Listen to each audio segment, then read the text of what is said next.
अस्सलाम वालेकुम, welcome back to L S by Mumna channel. आज मैं शुरू करने वाली हूँ अपनी उर्दू सीरीज़। उर्दू सीरीज़ के अंदर क्या है, आप इसके मेन कंटेंट्स देख लें। और उर्दू सीरीज़ मेरी दो पार्ट्स में आएगी, पार्ट 1 और पार्ट 2। तो उर्दू सीरीज़ के अंदर हम डिस्कस करेंगे पेपर पैटर्न उर्दू का और टाइम मैनेजिंग। फिर सेकंड में हम डिस्कस करेंगे पेपर प्रेजेंटेशन और थर्ड में हम डिस्कस करेंगे पेपर प्रेपरेशन। और ये उर्दू सीरीज़ है क्लास 9th के लिए। मैं दोबारा मेंशन करूँगी, क्लास 10th के लिए नहीं है। क्लास 9th के पेपर पैटर्न के मुताबिक हम प्रेजेंटेशन और प्रेपरेशन सीखेंगे। पेपर का पैटर्न देखेंगे, पेपर पर वक्त मुकम्मल करने का तरीका देखेंगे, पेपर को खूबसूरत बनाएंगे और पेपर की सही तैयारी करेंगे। ये सब आप मेरे साथ करेंगे अगर आप मेरी उर्दू सीरीज़ को फॉलो करेंगे, जो कि 2 पार्ट्स में आएगी। और ये उर्दू सीरीज़ का पार्ट 1 है, जैसे कि आपको टाइटल से पता चल गया होगा। तो अगर जो लोग मुझे फॉलो कर रहे हैं मेरे चैनल को, उन्हें पता होगा कि जो पेपर पैटर्न और जो टाइम मैनेजिंग है, ये मैं डिस्कस कर चुकी हूँ अपनी पहली वीडियो के अंदर, और जिसका टाइटल है complete Urdu paper in 2 hours. तो आप जल्दी से जाएं और उसे देखें, आपको पता चल जाएगा। उसके अंदर मैंने दोनों चीज़ें डिस्कस की हैं, उर्दू के क्लास 9th का पेपर पैटर्न भी और पेपर को टाइम में कंप्लीट करने का तरीका भी, क्योंकि इसके अंदर बहुत ज़्यादा स्टूडेंट्स को मसला आता है। तो आज उर्दू सीरीज़ पार्ट 1 के अंदर हम देखेंगे पेपर प्रेजेंटेशन। हर क्वेश्चन की प्रेजेंटेशन किस तरह हो कि आप उर्दू में 75 में से 75 ले सकते हैं, और ये कोई अनोखा काम नहीं। अगर आप 75 में से 75 नहीं भी ले सकते तो आप 70+ ज़रूर ले सकते हैं अगर आप मेरी उर्दू सीरीज़ को फॉलो करेंगे। और ये एवरेज, फेलियर, टॉपर्स हर स्टूडेंट के लिए है, तो वो ज़रूर इसे फॉलो करें। Class 9th Urdu series part 1 में अब हम देखने लगे हैं पेपर प्रेजेंटेशन। सबसे पहले आप सपोज़ करें कि ये जो है आपके उर्दू का जो पेपर है उसका पेज है जो आप सॉल्व करेंगे। सबसे पहले आप 2 मॉडल लाइन्स ड्रॉ करेंगे ब्लू कटनी मार्कर से, इस तरह और इस तरह। देखिए कितनी नीट लुक ये दे रहा है। और सवाल नंबर 1, अब सवाल का जो नंबर है वो आप वो लिखेंगे जो पेपर के मुताबिक है। अगर पेपर के मुताबिक पैराग्राफ की तशरीह का दूसरा नंबर है तो वहाँ पे दूसरा लिखेंगे। इसलिए मैंने सारे सवालों में 1 ही लिखने सारे सवालों में इसलिए मैंने 1 ही यहाँ पे लिख दिया, क्योंकि मुझे नहीं पता कि पेपर में ये जो क्वेश्चन है उसका क्या नंबर है, लेकिन आपके पास पेपर होगा तो जो नंबर यहाँ पर होगा आप पेपर के मुताबिक वो नंबर वहाँ पे लिखेंगे सवाल नंबर के ऊपर। ठीक है। अब सवाल नंबर 1 है, दर्ज झेल पैराग्राफ की तशरीह कीजिए, सबक का नाम, मुसन्निफ़ का नाम लिखे। लंबा चौड़ा सवाल है, आपने सारा सवाल नहीं लिखना, आपने पेपर टाइम पे भी कंप्लीट करना है, तो आप सारा क्वेश्चन नहीं लिखेंगे। आप सिर्फ हेडिंग देंगे मेन चीज़ की कि है क्या पैराग्राफ की तशरीह। तो आपको पूरा क्वेश्चन लिखने की ज़रूरत नहीं है। आपका टाइम मैनेजमेंट के अंदर भी आ रहा था कि आप टाइम किस तरह सेव करेंगे, क्योंकि उसके अंदर मैंने कहा था पैराग्राफ की तशरीह को आपने 20 मिनट्स में करना है, तो कैसे करेंगे 10 मिनट के अंदर। अगर आप क्वेश्चंस को मिनिमाइज़ करेंगे तब आपके पास होगी वो। तो मैंने सिर्फ लिख दिया पैराग्राफ की तशरीह। पेपर में सिर्फ ब्लैक या ब्लू मार्कर यूज़ कर सकते हैं, इसलिए मैंने यहाँ पर रेड नहीं यूज़ किया। पैराग्राफ की तशरीह लिख दिया, और आप चाहे तो उसको इन्वर्टेड कॉमा में कर सकते हैं, नहीं तो नहीं। वरना ये देखिए कितना अच्छा लग रहा है, ये नीटनेस। प्रेजेंटेशन का दूसरा नाम होना चाहिए नीटनेस, क्योंकि प्रेजेंटेशन के अंदर अगर आपने प्रेजेंटेशन किया और नीट काम नहीं तो वो बहुत गंदा लगेगा। अब जो भी आपने लिखना है उसको अगर आप ब्लू मार्कर से लिख लिया तो साइड पे ये 2 ब्रैकेट्स ब्लैक से दें, ये प्रेजेंटेशन के अंदर रहती है, बहुत अच्छा लगता है। और अगर आपने ब्लैक से लिखा है, क्योंकि ब्लैक अलाउ होता है बोर्ड में, तो आप साइड पे ब्लू से दें। आपको कंट्रास्ट ब्लैक और ब्लू का करना है और सोच समझ के करना है। फिर मैंने आगे लिख दिया जो भी हमने करनी है, तो मैंने ऐसे ही लिख दिया। आप जो पेपर में आप वो लिखेंगे जो भी आपने पैराग्राफ की तशरीह करनी है। आप पैराग्राफ की तशरीह का जो पैटर्न है वो होता है, आपको सबसे पहले बताना है कि सबक से, सबक का नाम, फिर मुसन्निफ़ का नाम, हवाला मतन, फिर साक़ और फिर तशरीह। तो ऐसा इसमें कोई प्रेजेंटेशन नहीं है, बस आपने यहाँ पर नीटनेस का मुजाहरा करना होता है। ये जो ऊपर ये आपकी प्रेजेंटेशन और नीटनेस में आता है, यहाँ आपने मुजाहरा करना है। वो मुजाहरा आप कैसे करेंगे, अब मैंने इस साइड पे भी लिखा हुआ है, राइट और लेफ़्ट दोनों साइड्स पे मैंने लिखा हुआ। आपको कौन सा ज़्यादा नीट लग रहा है, ये वाला, क्योंकि हमने ये ब्लू मार्कर से लिखना होता है पेपर के अंदर। और अगर देखिए ये वाला, अगर मैं एक लाइन पे वो लिखूँ, उससे नीचे ये लिखूँ, उससे नीचे ये लिखूँ, तो ये गंदा इफेक्ट दे रहा है, मुझे एक नीट इफेक्ट नहीं दे रहा। आपने इस तरह करना है, एक एक लाइन छोड़ के अगर आप पेपर में इसको सिर्फ इन 3 चीज़ों को लिखेंगे वो बहुत खूबसूरत लगेगा, दरमियान में नीटनेस आ जाएगी। क्योंकि सारा ही ब्लू मार्कर से लिखना होता है, तो वो जब एक साथ इस तरह आता है ना लाइन के साथ ही, तो वो अच्छा नहीं लगता, बहुत बुरा लगता है। ठीक है। कुछ बोर्ड्स के अंदर ये होता है कि आप एक भी लाइन नहीं छोड़ सकते। तो उस केस में क्या करें अगर आप ये नहीं कर सकते, क्योंकि आप अपने स्कूल के पेपर या प्री बोर्ड्स के अंदर कर सकते हैं, अगर बोर्ड में आ जाता है आप कोई लाइन नहीं छोड़ सकते। कुछ बोर्ड्स के अंदर होता है, कुछ के अंदर नहीं होता। तो फिर आप क्या करेंगे, फिर आपको इसी तरीके से फॉलो करना पड़ेगा। फिर आप क्या करेंगे, इस सब को ब्लू पेन से लिखेंगे ताकि वो गंदा मत लगे। और जो आगे आप सबक का नाम, सनीफ का नाम, हवाला मतन जो भी आप देना चाह रहे हैं वो आप ब्लू मार्कर से लिखें ताकि वो प्रोमिनेंट हो। लेकिन इसको ब्लू मार्कर से लिखेंगे तो आपकी प्रेजेंटेशन ख़राब हो जाएगी, आप फिर इसको ब्लू पेन से लिखेंगे। बेहतर यह है कि आप ये तरीका फॉलो करें। अगर रूल्स के अंदर है कि आप लाइन नहीं छोड़ सकते तो आप इसको फॉलो कर सकते हैं, लेकिन ब्लू पेन के साथ, मार्कर के साथ नहीं। अब मैं आपको ओवरऑल लुक दिखाती हूँ कि क्या इस तरह ये नीट लगेगा। ये देखें, हमने अपने पेपर को दो में डिवाइड, दो लाइंस लगाई, ठीक है, दो पार्ट्स को साइड पे कर दिया। उसमें उसके बाद देखें दो पार्ट्स में डिवाइड किया हमने उसको, एक साइड वाले और एक अंदर वाला। अंदर वाले को हमने खूबसूरती से लिखा और ये कितना प्यारा लग रहा है। अगर आप इस तरह पेपर देंगे तो आपकी प्रेजेंटेशन इम्प्रूव होगी, मार्क्स इम्प्रूव हो जाएंगे। तो अब देखते हैं अपने सेकेंड क्वेश्चन की तरफ।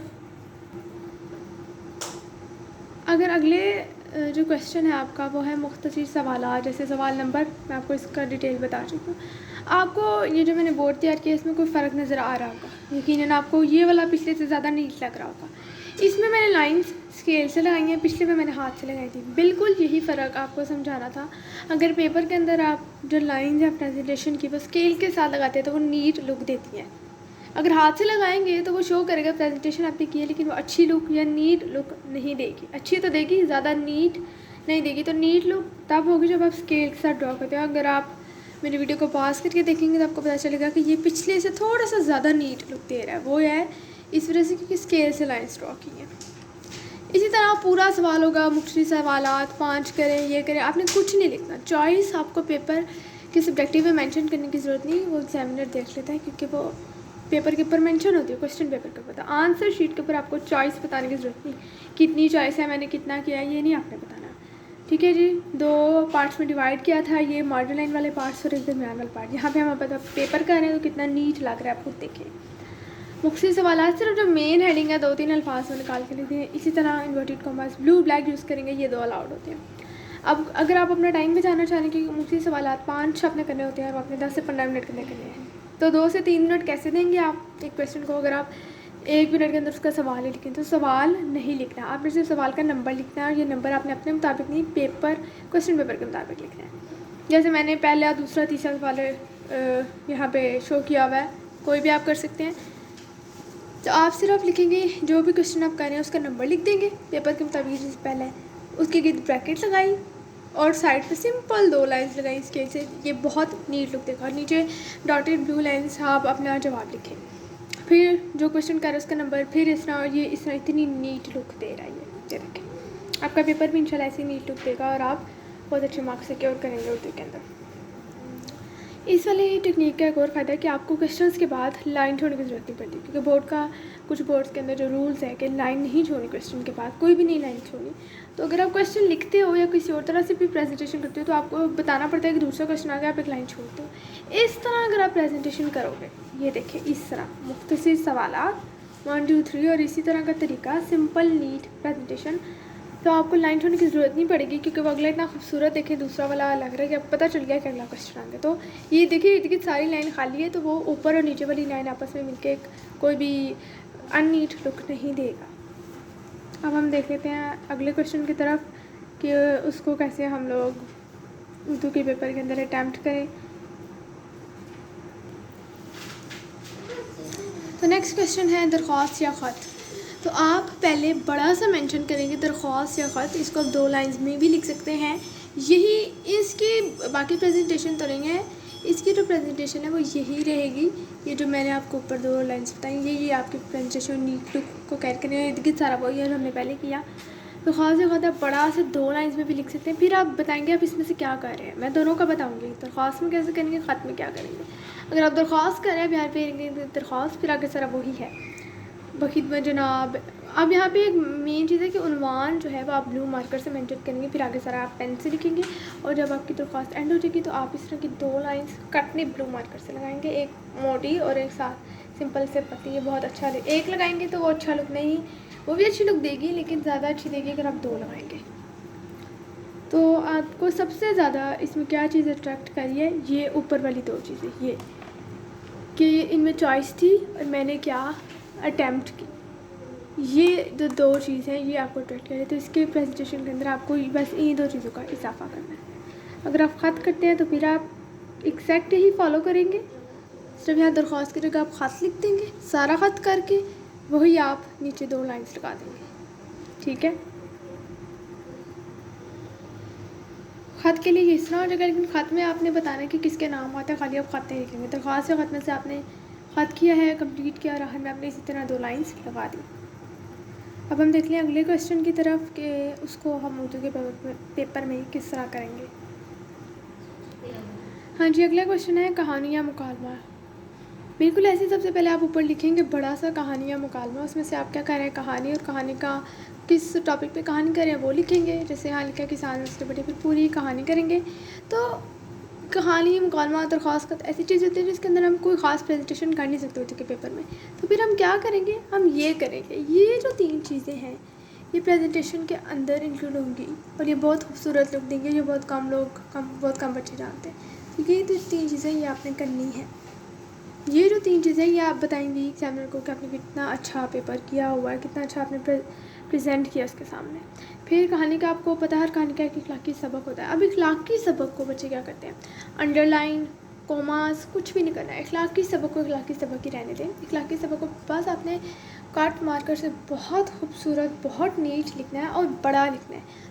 2 लाइन्स के अंदर लिखना है, सिंगल लाइन के अंदर नहीं लिखना है। जैसे आप देखिए आपको साफ वाज़ेह पता चला मैंने इखलाकी सबक को कोई अंडरलाइन, कोई कोमास के अंदर नहीं किया, तो फिर भी वो कितना प्यारा लगेगा, क्योंकि आपने ऊपर कोमास लगा दिए, नीचे लगाएंगे वो ओवर लगेगा। हमने प्रेजेंटेशन का दूसरा नाम नीटनेस रखा है, तो हमने नीटनेस को मेंटेन करना है। मुकालमा का ज़रा पैटर्न डिफरेंट है, तो अगर मुकालमा करना हो तो वो आप कैसे करेंगे। अगर आप लोग मुकालमा कर रहे हैं तो बिल्कुल उसी तरह मुकालमा किया है, तरीक़े पाकिस्तान वाला मुकालमा कर लिया आपने। अब देखें यहाँ पे एक बहुत इंपॉर्टेंट बात आप लोगों को बताने लगी, जो शायद कोई टीचर आपको या अकेडमी वाला कोई भी आपको बताएगा। मुकालमा चल रहा है, उस्ताद, अली, हमज़ा करैक्टर्स है ना, ये क्लासरूम के अंदर है। उस्ताद ने क्वेश्चन किया है, फिर जो बच्चे आगे से आंसर कर रहे हैं। आप मेरी बात सुने, आपने क्या करना है, बच्चे क्या कहते हैं यहाँ पे लिखेंगे उस्ताद, उसका डायलॉग लिखेंगे, फिर अली डायलॉग। ये नहीं करना, मार्जिन लाइन को नहीं छेड़ना, इसके यहाँ पे कुछ भी नहीं लिखना। मुकालमे के अंदर मार्जिन लाइन के आगे से लिखना शुरू करेंगे और इस तरह लिखेंगे, क्योंकि इस तरह नीट लुक भी आती है। ना सिर्फ नीट लुक आती है, प्रेजेंटेशन इंक्रीज़ होती है, बल्कि पता चलता है कि बच्चे ने जो पेपर है उसकी अच्छी तैयारी की है। तो आपने इस तरह लिखना है, ठीक है।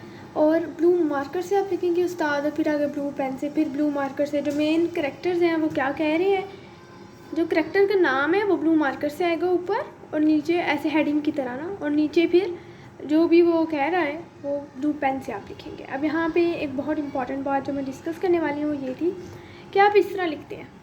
ये तरीका तो सबको पता है, ऑलमोस्ट हर कोई जानता है, लेकिन उसमें मैंने क्या चेंज किया है ये मैं आपको क्या बेहतर बता रही हूँ। आप इस तरह लिखते हैं, उस्ताद लिखेंगे, उसके आगे 2 डॉट्स और एक स्लैश डालेंगे। ये नहीं करना, ये तब करते हैं जब हम कोई कोट मेंशन करते हैं, जैसे कायदे का कोट है, काम काम और सिर्फ काम, उसको मेंशन करने, तो फिर हम ये करेंगे।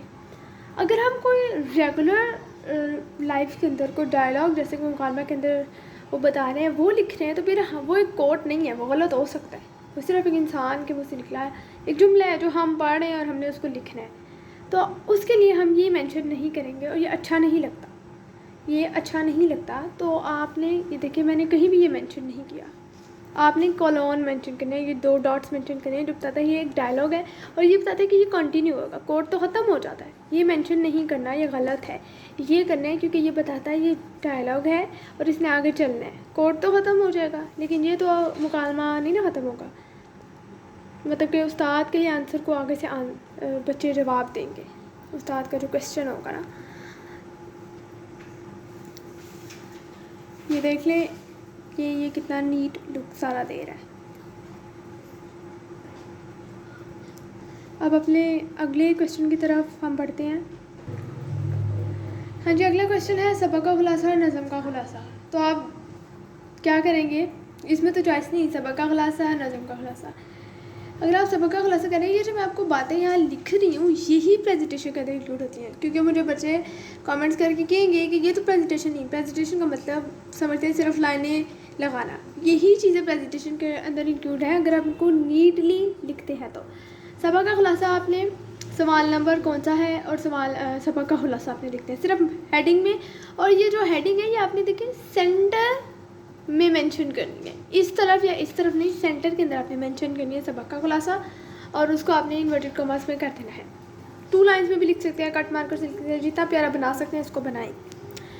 अब सबक का नाम और मुसन्निफ़ का नाम ऊपर ही आपने मेंशन करना कि इस सबक का खुलासा कर रहे हैं। फिर क्वेश्चन पेपर के सवाल के मुताबिक जो भी सबक का नाम है वो आपने आगे लिख देना है। फिर मुसन्निफ़ का नाम है, उस सबक का मुसन्निफ़ को ना वो लिखना है। इस चीज़ के एक नंबर होते हैं, 5 नंबर का खुलासा होता है जिसमें से 1 नंबर इसका आता है और 4 नंबर रिटन मटीरियल के। फिर नेक्स्ट क्वेश्चन पे आ जाते हैं सवाल नंबर जो भी आपको क्वेश्चन पेपर के मुताबिक है। फिर आप लिखेंगे नज़म का खुलासा, उसको भी देखिए मैंने इसको दरमियान में मेंशन के दरमियान में ही करना है, ये खूबसूरती को बढ़ाता है। फिर आपने नज़म के खुलासे में आपने लिखना है नज़म का नाम, किस नज़म का खुलासा आप कर रहे हैं और उस नज़म को लिखा किसने, शायर का नाम। इसका भी शायर के नाम का और मुसन्निफ़ के नाम का एक नंबर होता है। तो इस वीडियो के लिए मैं इतना ही डिस्कस करूँगी प्रेजेंटेशन के मुताबिक और उसके हवाले से। अब हमारी प्रेजेंटेशन के अंदर सिर्फ तशरीह आ गई है जो जिसके अंदर ही सबसे ज़्यादा मसला आता है उर्दू के पेपर के अंदर, तो इंशाल्लाह उसको डिटेल में अपनी अगली वीडियो में डिस्कस करेंगे जो कि होगा पार्ट 2 इस उर्दू सीरीज़ का। तब तक के लिए अल्लाह हाफिज़।